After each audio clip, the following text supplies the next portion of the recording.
Halo, Assalamualaikum warahmatullahi wabarakatuh.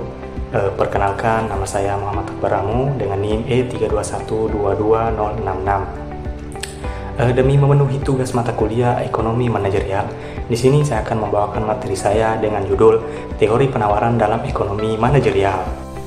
Nah, penawaran dalam ilmu ekonomi adalah banyaknya barang atau jasa yang tersedia dan dapat ditawarkan oleh produsen kepada konsumen pada setiap tingkat harga selama periode waktu tertentu.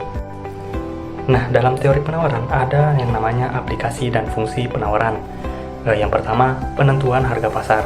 Teori penawaran bersama dengan teori permintaan membantu menentukan harga keseimbangan di pasar. Kemudian yang kedua, analisis dampak kebijakan. Ini membantu memahami bagaimana kebijakan pemerintah seperti pajak atau subsidi dapat mempengaruhi penawaran barang dan jasa. Kemudian yang ketiga, perencanaan produksi. Produsen menggunakan pemahaman tentang penawaran untuk merencanakan tingkat produksi mereka berdasarkan perkiraan harga pasar. Kemudian yang keempat, manajemen rantai pasokan. Ini juga membantu perusahaan dalam pengelolaan inventaris dan rantai pasokan mereka dengan lebih efisien. Nah, kemudian yang kelima, ada yang namanya analisis industri. Nah, ini digunakan untuk memahami dinamika industri dan perubahan dalam faktor-faktor penawaran yang dapat mempengaruhi keseluruhan industri.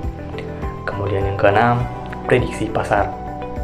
Ini juga membantu dalam memprediksi bagaimana perubahan dalam kondisi pasar akan mempengaruhi penawaran barang dan jasa. Yang ketujuh, strategi penetapan harga. Perusahaan menggunakan pemahaman tentang elastisitas penawaran untuk menetapkan strategi harga yang efektif. Kemudian terakhir, yang kedelapan, kebijakan pertanian.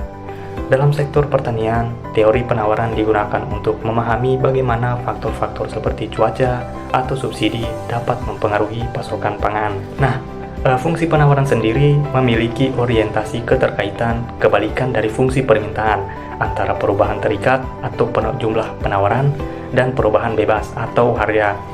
Oleh karena itu, sifat keterkaitan positif.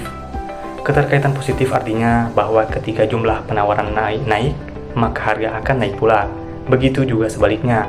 Kasus disebut dengan hukum penawaran. Nah, ada juga yang namanya perubahan fungsi penawaran. Perubahan fungsi penawaran sendiri merupakan hal yang terjadi ketika ada pergeseran dalam keseluruhan kurva penawaran, baik ke kanan atau peningkatan penawaran atau ke kiri, penurunan penawaran, sebagai respon terhadap faktor-faktor selain harga barang itu sendiri. Kurva penawaran bergeser secara paralel, ke kanan atau ke kiri.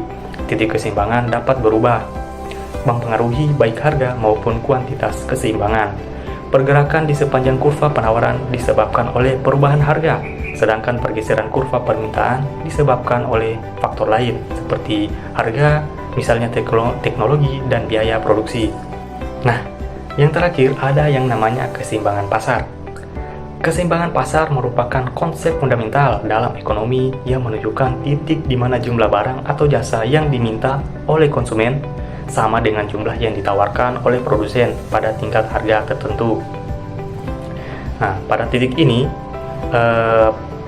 pasar berada di dalam kondisi stabil dan tidak ada kecenderungan untuk perubahan harga karena kekuatan permintaan dan penawaran berada dalam titik keseimbangan. Keseimbangan pasar memiliki definisi yaitu tidak ada kekuatan atau kecenderungan untuk perubahan di mana tingkat harga dan jumlah barang yang diminta seimbang. Nah, harga yang terjadi ketika jumlah yang diminta sama dengan jumlah yang ditawarkan disebut harga keseimbangan. Nah, sekian dari presentasi saya. Lebih dan kurangnya saya mohon maaf. Assalamualaikum warahmatullahi wabarakatuh.